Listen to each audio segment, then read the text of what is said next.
Greetings, fellow alumni. My name is Mallory DeSalle, and as some of you may already know, I'm a member of the Cotty College Alumni Association Board. And I'm joined today by my professional friend and colleague, Dr. Landon Adams, the Vice President of Student Life at Cotty College. We are both so excited to share this conversation with all of you. We are giving all of you a special sneak peek into some new exciting ventures that will be evolving for students on campus. Innovation is how Cotty creates student connection, and the societies are about to get a makeover. No need to download a thing, but get ready to meet InterSociety 2.0. I don't know about you, but when I was going to Cotty, I didn't have a sense of the historical significance of InterSociety. So please indulge me for a couple of minutes to talk more about the history of InterSociety. And a special thanks goes to Nancy Kerb for all the work she put forth to gather this historical information. There is no question societies in the early 1900s were created with a vision. The Magnapurians and Emersons were literary groups with the purpose of reading and discussing the great works of literature. No doubt, these Cotty faculty at the time were pleased to have such a great group to inspire, and women that were capable of discussing content that had never ever been available to women before. Over time, however, the societies broadened their scope and opened to yet another landmark opportunity: athletics. The Emersons and the Magnapurians became a competitive team for intramural sports. Pictured here, you see Emerson in the E sweaters and the Mags with the M on their crest. Basketball was one of the earliest sports played here by both societies. Volleyball was also very popular. In fact, the first volleyball match recorded in Cotty history was in 1925. By the way, Emerson's won. Between 1925 and 1934, there was only a few other volleyball matches recorded in the Sphinx, the Cotty yearbook. But beginning in 1934, they continued to play through 1945, and there was an annual match between the Mags and the M's. The M's held a slight 7-6 lead in victories during that time. As athletics informs the engagement of the societies, a demand arose to honor those that excelled. The C Club was formed in 1949 to reward the student athletes. There was a point system for the various teams and individual sports. In order to get a yellow Chanel C, which was worn on every Tuesday, a student had to obtain at least 450 points through participation in athletics. The ultimate goal of a Cotty C member was to earn an additional 450 points so that they could earn a star, symbolizing that that student had reached her peak of athletic development. So apparently Cotty C also means Cotty C Club. In the late 1940s to 50s, the societies organized teas and other social events in addition to athletics.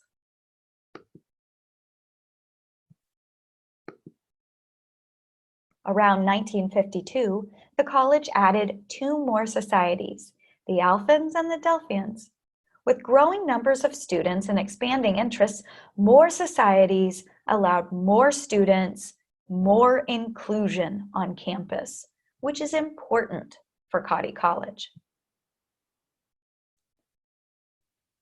Normally, if we were able to be together right now, I'd ask you, what do you remember about your society? So please comment on social media and give us your memories about being in your society and any memories that you have to share. Perhaps some of you remember your formal drawing. There are many aspects of InterSociety that have become embedded into Cottie's fabric, such as the formal drawing process. You can see here in the 1960s and in the 1970s pictured here. The DJs that represent each of our societies. Yet, after the peak of InterSociety, many aspects of these societies changed a bit. Though still highly active in the 1970s, one of the biggest focuses of InterSociety was volleyball. In 1971, Hinkau Center was completed and activities were moved into this large gymnasium. Volleyball was one of the sports set up for InterSociety competition. Participation in societies peaked in the 70s. In 81, students at Cottee voted to stop intercollegiate sports. It's hard to say if the close of sports influenced societies or if the decreased participation in societies decreased enthusiasm for sports. Nevertheless, societies at that point became smaller and lesser a part of student culture. InterSociety maintained several aspects, including formal drawing. In the 90s, societies played a traditional role in the student experience, but were only one of many options for activities. For instance, you can see that these are my photographs from my formal drawing in 1997. I was drawn into the Emerson Society, and I'm glad to be in Emerson, and it's really played an important role in my life. In 2011, I named my daughter Emerson. I'm so glad that I don't have to call my daughter Alf or Delph for short, but instead I can just call her Emmy. InterSociety in the 90s still helped facilitate formal drawing, signing of the Cottee book, and other traditional student events. Hanging of the Greens was both a process and a dance in the 90s. Pictured here is a former CCAA tradition, where we were hanging the greens, and it was a highlight of the year, though we no longer paired up with a local boys' school. In fact, in 1998, I even invited my father as my dance partner and my brother for my suite mate.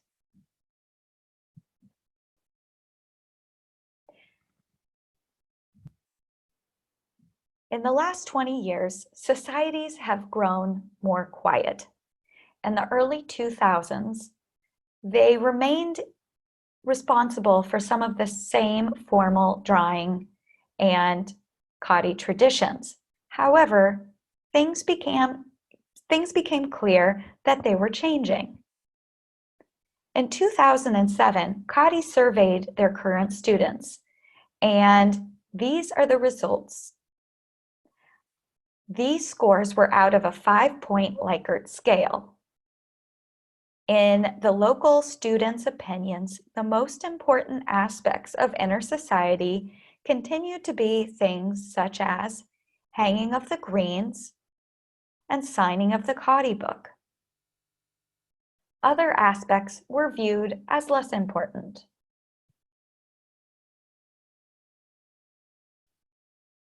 As you can see in this chart, InterSociety was fairly significant or important to students, but didn't rate as high as other aspects of Cottee. Though this chart shows 4.0 as the top, it was out of a 5-point scale. In the mid-2000s, all students were drawn into a society. Student involvement in society events waned, and Cottee searched for a way to continue connection that was relevant to students in changing times. Pictured here, you can see that students and alumni were taking action together and focused on in the viewpoint. In 2010, active students searched for stories of societies and worked to learn more about the history so that current students could recognize the tradition and support it more. There even was an InterSociety video created by students in 2015.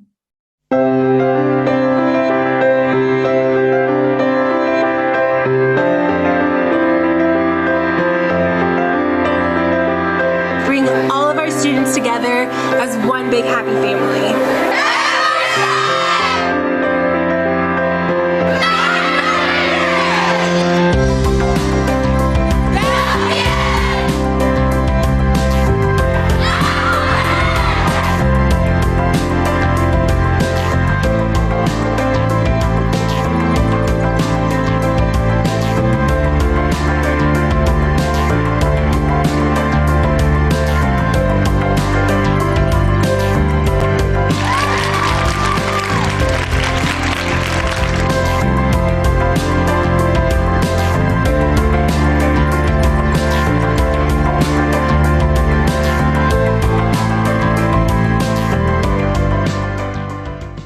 All right, thank you, Mallory. So one of the things that Mallory's done a great job of is really taking us through the history of InterSociety up to where we are now in time. And as many of you may know, I started my role as the Vice President for Student Life here at CAUTI in June. And so I kind of came in right about the time where there were discussions about whether or not InterSociety was going to be able to continue to be present on our campus. And unfortunately, due to student interest, we didn't have enough interest to continue InterSociety this year. So a lot of the information that I'm sharing is actually information that I've gathered from conversations with individuals on campus about how can we bring InterSociety back. So one of the things we have that I'm sharing here with you right now is the current handbook listing of InterSociety. And I think there's some interesting points in here that we can take away from that. For example, over the last few years, I think as a way to try to reignite some interest in InterSociety, the organization really tried to latch on to this idea of its similarity with Harry Potter and the houses in Harry Potter. That is even talked about in the handbook, that just like being sorted into houses in Hogwarts in September, all new students at CAUTI are sorted into one of 4 societies. And so as a Harry Potter buff myself, when I read that as I was applying for the job here at CAUTI, I was really excited about that. You know, that's like a really cool thing. But I think we've kind of lost some of what makes our societies unique to us by trying to grab on too hard to that metaphor of what the societies are. And so I think we have a real opportunity now to rethink societies and redefine what their purpose is as a campus. And so I want to take a moment to introduce you to some of those ideas, introduce you to some of the objectives and opportunities that I do think we have. And so without any more wait, I'd like to introduce you to what Mallory and I are calling InterSociety 2.0. So the first thing we need to do as we identify and define what InterSociety 2.0 is going to be at CAUTI College is we really need to think about what the problem is. How did we get to this point where participation has essentially just diminished to such a large degree?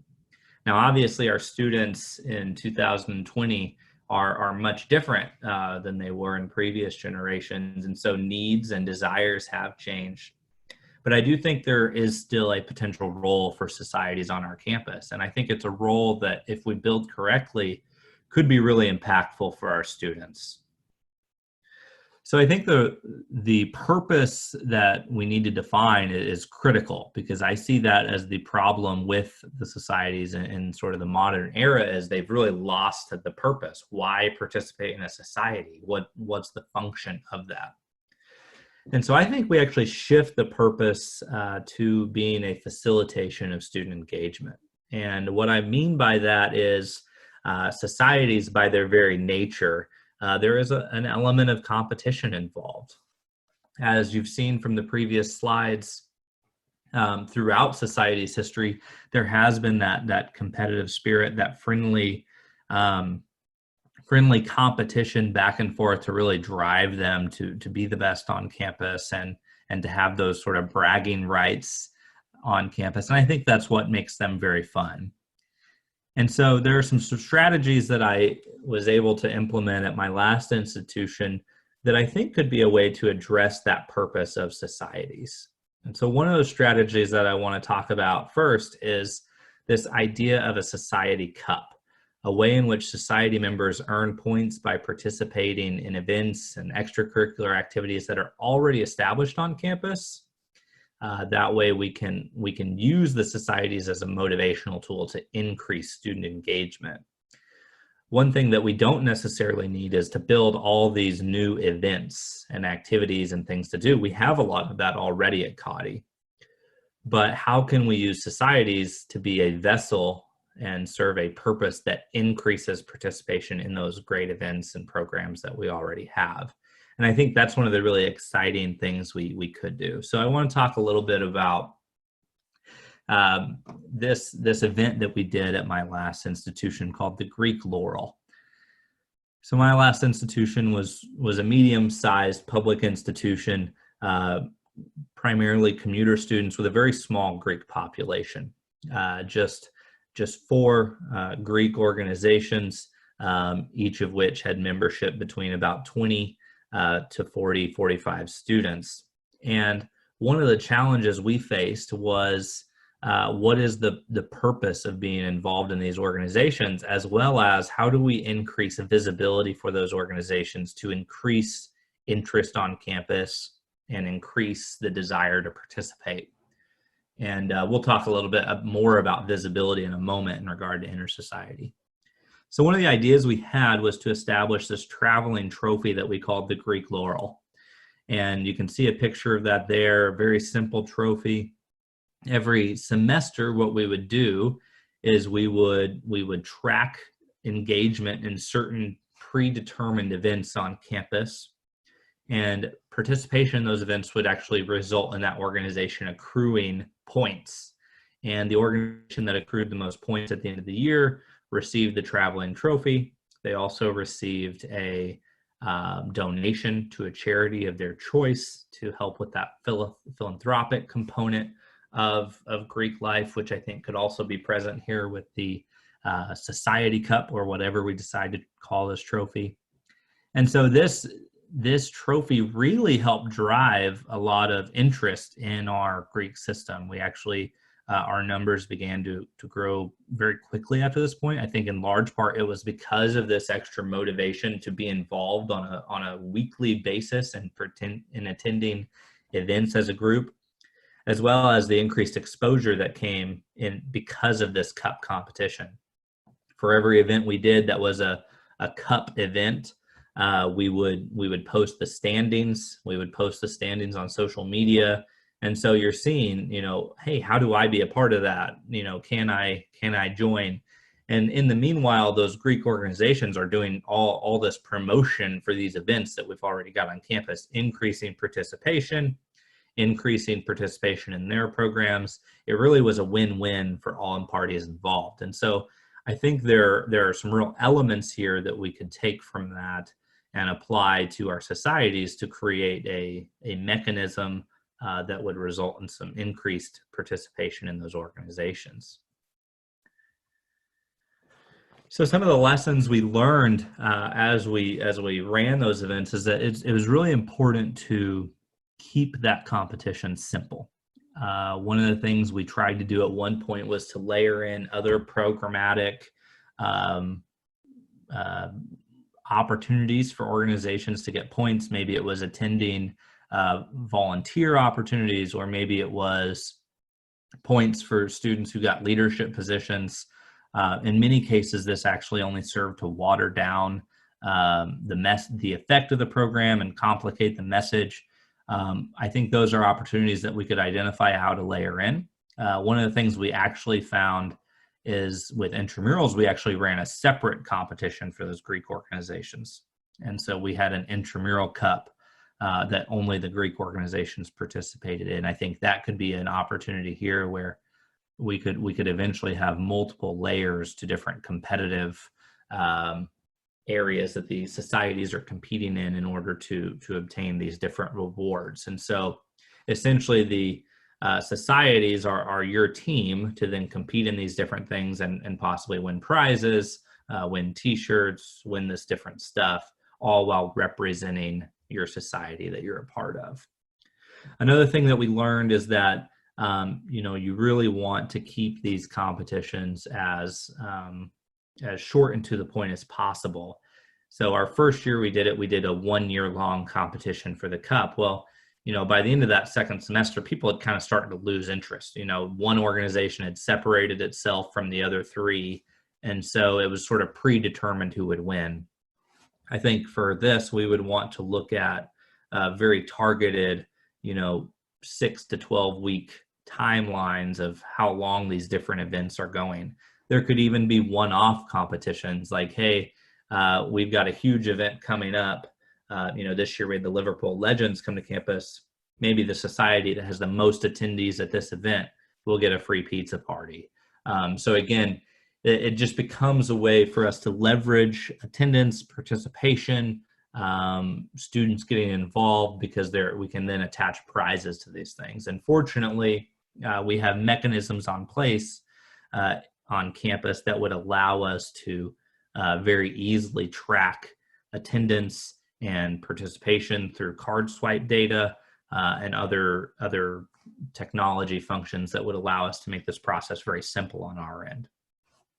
We also want to make sure that we post about the standings regularly. This gives us, this sort of works twofold. One, it provides campus activities, as an example, more content that they can be pushing out to promote their events, to get people talking about their events, but it also is resulting in more exposure, recognition, brand recognition for those societies, which is also very important.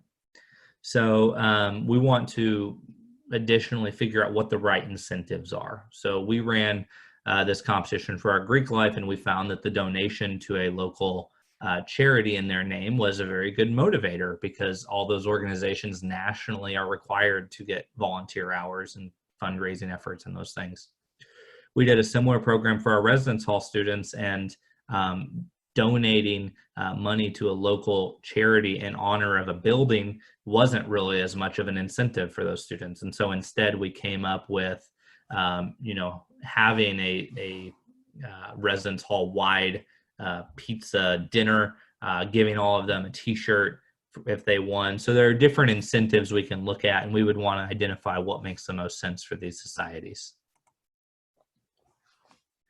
I've talked quite a bit about visibility, and that's so important as we look into programming in 2020 and beyond. We really need to make sure that we're effective in our communication and our branding of the different programs and events that we offer. The fact is that our students are digital natives. They've grown up in a world where everything is constantly being pushed at them from a marketing and branding perspective. And they recognize when things are branded well and communicated well, and whether subconsciously or not, they're also immediately recognizing when things aren't branded well. And that's going to influence and affect their perceptions of that program. So one of the things that we want to do very early on as we relaunch is really think out what this brand looks like. And so I would envision something very similar to what you see with a lot of organizations, where you have sort of a sharp logo for each of those societies that's been created, that is reflective of the mascots and colors that are already in place. Little one color images that would look good on a variety of surfaces, on a variety of swag items. Something that would look good just on a lapel pin that they could stick on their backpack, or on the chalkboard or wherever. So there are a lot of options here, and I think one of the things that we could do is, we have such a talented group of students on campus. I think this could be an opportunity that, as we relaunch InterSociety over the next 12 months, in preparation for a potential fall 2021 relaunch, we could source out some of this to our students currently. We could do a design contest. We could have the societies vote on images online. We could even outsource it to our alumni in terms of, do they want to submit ideas for what that brand could look like and run competitions there. We could make this very open and organic, and get people involved by running it that way. So I think branding will be very important and something we'll want to look at. Right in line with that communication, I think there are also some opportunities for how we can use technology to get more interest and more engagement in these programs. One of the things we could certainly look into is developing some sort of mobile app for the InterSociety organizations that allow them to see the standings, see the upcoming events that qualify for points, communicate with their own societies. All of this type of thing we could put at their fingertips to establish InterSociety as an organization that's ready to be a fit for the modern student. I also am old school in that I think it's important for us to have more traditional displays of visibility on campus. Fortunately, we have a campus where all of our students eat in one dining room. And so Rainey could be a great place to put some sort of visual point tracker that allows us to also have the visibility of those standings. It could have some sort of display that's talking about the upcoming event. And I think we could even pay homage to the way that InterSociety kind of had the Harry Potter feel over the last 10 to 15 years. And maybe there are some ways we could give it a little bit of that vibe, just to have that still a part of this. So what's next for InterSociety 2.0?